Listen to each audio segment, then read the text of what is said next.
पटियाला पंजाब से ब्रह्मा कुमारी कमला बहन जी कहती है कि सन 1958 में करनाल सेवा केंद्र पर पहली बार बाबा से मिली। बाबा सिर्फ 1 घंटे के लिए करनाल आए थे। उस समय मेरी उम्र 10 वर्ष की थी। बाबा क्लास में सभी भाई बहनों से मिले।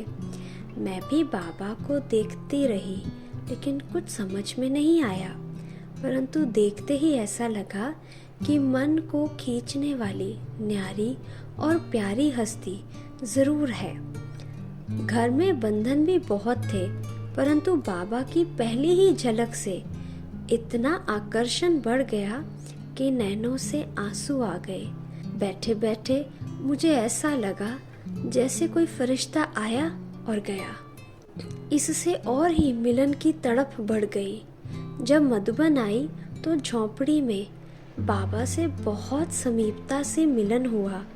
मुझे बाबा ने बहुत स्नेह और शक्ति भरी दृष्टि दी तो मैं बाबा की बाहों में समा गई।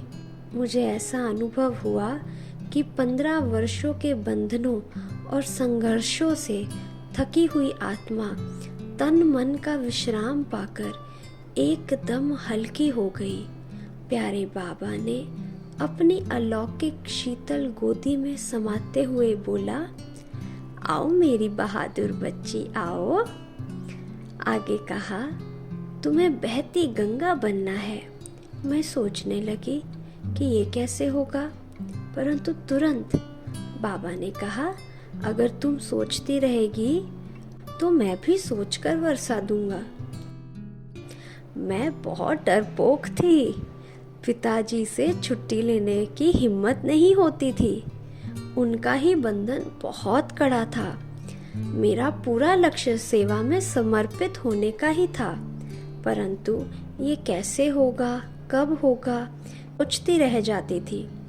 दूसरी मेरी ये कमी थी कि अगर मैं रूहानी सर्विस में जीवन लगाऊं तो मुझे किसी के आगे बोलना, भाषण करना बड़ा कठिन लगता था।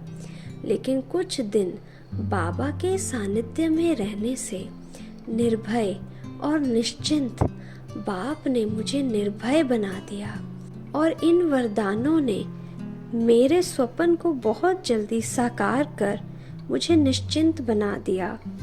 मैंने निश्चय कर लिया था कि कुछ भी हो, अपने को निर्बंधन करना ही है। मधुबन में जाने के बाद लौकिक पिताजी ने बीए करने के लिए कहा और ये भी कहा कि तुम्हें आगे पढ़ना है। लेकिन अब मेरा लक्ष्य पढ़ने का नहीं था। एक दिन पिताजी एमए का फॉर्म लेकर आए और कहा, ये फॉर्म भरो। मैंने कहा, अब मुझे नहीं पढ़ना है। इतना कहते ही पिताजी ने बड़े गुस्से से कहा, यहाँ से जाओ, जहां मर्जी धक्के खाओ, और गुस्से से फॉर्म फाड़ दिया। मैंने बड़े नम्रता और हिम्मत से कहा, पिताजी ये तो समय बताएगा कि धक्के खाएंगे या धक्के खाने वालों को धक्कों से छुड़ाएंगे। उसके बाद पिताजी ने मुझसे बोलना छोड़ दिया, लेकिन मैं उनसे हर बार प्यार से बोलती रही। मैं छिपकर आश्रम जाती रहती थी। एक दिन पिताजी को पता चल गया तो गुस्से से बोले, तुमने फिर आश्रम जाना शुरू कर दिया है। मैंने कहा, मैं तो आश्रम जरूर जाऊंगी, क्योंकि मुझे बाबा ने कहा था कि मेरी बहादुर बच्ची आओ। ये वरदान याद आते ही मेरी हिम्मत बढ़ गई। ऐसे विकट परिस्थितियां बन गई कि पिताजी ने कहा, या तो तुम घर में रहो या मैं घर में रहूंगा। वह 1 मास के लिए घर से निकल गए। 1 मास के बाद वापस घर पर आ गए, लेकिन मुझे कोई घबराहट नहीं हुई। ये मन में आता रहा कि कुछ भी नहीं होने वाला है, और बाबा का वरदान बार बार याद आता रहा। उसके बाद मैं रोज आश्रम जाती रही और ऐसा समय आया कि मैंने बंधन को तोड़ अपने जीवन को बाबा की रूहानी सेवा में समर्पित कर दिया।